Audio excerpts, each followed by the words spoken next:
you need to respond to the changes both by hanging on to and adapting things you've already done and have got, and running with the news. So although now people go to YouTube a lot, they go to Netflix a lot, they go to all these sort of providers, for certain things, I think people still want to come back to public service broadcasting. So for news that they can trust against fake news, where do you go to? You go to public service broadcasters, you go to the BBC. And that's something we're building up very, very strongly, investing not just in Europe, but across the world as well. Secondly, what are those moments as societies that bring us together, that actually bind a country together, are talking points where people say, do you know what, we're all talking about X or Y or Z or what it happens to be. Public service broadcasters actually bring the nation together in all sorts of ways that are really, really important. And the third thing is reflecting the cultures which public service broadcasters are, by the way they're set up, they must do, which is looking for new talent, looking for new musicians, giving writers, dramatists, artists, directors, giving them their voice.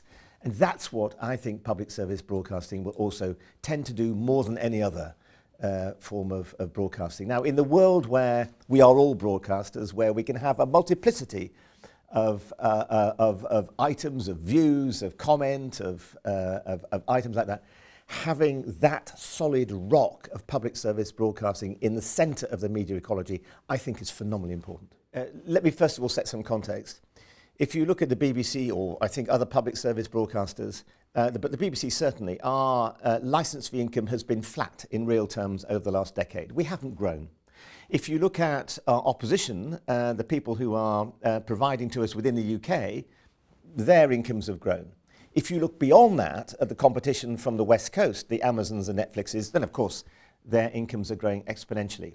So our issue is this: if you want to have a strong public service broadcaster in the UK, the BBC, then you've got to look at ways of funding it adequately to be able to compete well and do the things that it can do versus the competition, much of which comes from outside the UK. Now, our first job is to ensure that to anyone who is paying the licence fee, they know that we're being efficient and effective. So we've put in place all sorts of ways of demonstrating to our licence fee payers that we're an efficient corporation. So that, for example, only 6% of our total income, of our total budget, now goes on overhead, 6%. And that benchmarks extraordinarily well with all sorts of other industries, with all sorts of other businesses in the UK. So people can see, this is not us benchmarking, by the way, this is people we're inviting in to come and benchmark for us.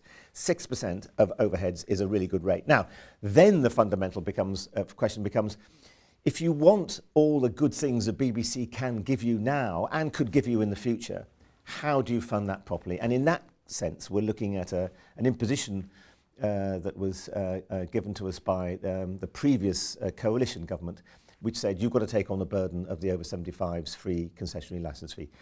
We have to consult on that. I don't know what decision the BBC board will come to. It comes to an end in 2 years' time.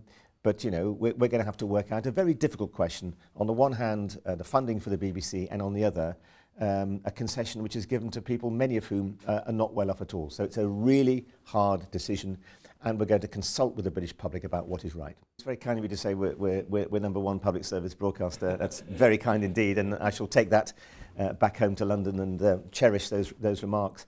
I think there are a number of things. One is, in news, I think trust is absolutely key. In a world of fake news, trust matters. How do you gain trust? Well, one of the ways you gain trust is by having boots on the ground, by having reporters who are around the world reporting what they see firsthand. The best antidote to fake news is a reporter or an expert who can say that's right, that's not right. So number one, news, trust, and coverage around the world. Number two, I think it goes back to, you know, what are we? We are a creative organisation. We're not a bureaucracy. We're a creative organisation, and that means being bold. It means backing originality. It means backing creative talent. I had breakfast just 5 days ago with a remarkable person who writes, directs, produces, researches all his own work. A guy called Hugo Blick, who's just done this amazing 8-part series for us. Backing someone like that who wants to take risks with what he's doing, take risks with the public's appetite for drama in this sense, that's really important. and committing your resources to getting the very best on the screen. So I take great pride in the fact we have a wonderful natural history unit. I take great pride in the fact we do great science programs. All of those things, that creativity really matters, and you've got to keep working at the organisation to make sure it's creative. I think the third thing is probably less important globally, but matters in the UK, and that is we are the only organisation which is both international, national and local, and actually having our roots strongly in the communities of the UK. Not just in news terms, but also finding new talent, discovering a great writer or a musician or whatever. That's really important as well. And I don't think any other form of broadcasting can deliver all those things for you, which is why I have a strong belief in public service broadcasting and the fact that its time has come. So we are doing a number of things. First of all, building our iPlayer, which is the Netflix equivalent in terms of it's a place where you can go to for all video material that we do within the UK. We need to extend the life that we have for our material on that as well. We need to make sure the user experience is really good and really hot. And we also need to make sure that we use data properly as well. So we ask people to sign in. Why? Because we can then understand how that you use our iPlayer. But the benefit of a public service broadcaster versus someone who's commercially operated is we're only there to help you. We're not trying to sell you anything. We're just there to help you. Netflix have the same thing with their membership actually, which is kind of really interesting. So that's one block. We're doing the same with audio. We are launching next week a new audio player called BBC Sounds, which will be, I hope, will not only bring in younger audiences, but also will kind of revolutionise the way we use audio, away from linear channels, which really matter and will continue to do, but also giving you a kind of a menu of wonderful audio podcasts and all that. That's the second bit. And then thirdly, we're also using our traditional linear channels to ensure that all audiences get the best from them as well, because although we might have the number one global pop music station on YouTube, that kind of matters. We might have 40 million people using our news services on Facebook. You've also got to remember that there are still people who are using linear channels, and it's a brave person that says the linear channel will cease to exist in 2 years' time, 5 years' time, or 10 years' time. We just don't know.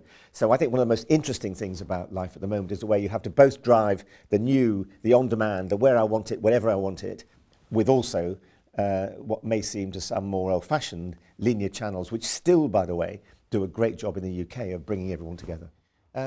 You have to do a number of things. First of all, we have a unitary board, a board with the majority of non-executive directors, some independent, some appointed for Scotland, Wales, Northern Ireland and England.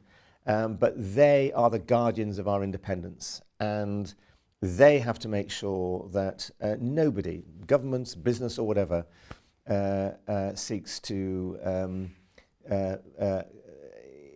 get in the way of the BBC's independence. That's number one. Number two, by statute, by charter and by agreement, our independence is enshrined. And my job as Director General, but also Editor-in-Chief, it's really, really important that if we come under a particular pressure from one party or another party, or indeed, one business or another business or whatever, we absolutely hold our ground. If we've made a mistake, by all means say so, but otherwise our impartiality is absolutely central and key. And I think then you have to go back to the people who pay for us. The government doesn't pay for us, the public pays for us. And they expect us to be on their side versus all comers. And that was almost the biggest lesson of our campaign to renew our charter, was the most powerful voice were the artists on the one hand, the people who actually said, we believe in a strong BBC because that's how we can communicate and make our dreams come true, whether we're dramatists or whatever. And also the public, who 250,000 of them wrote in to say, we believe in the BBC and we believe in its independence.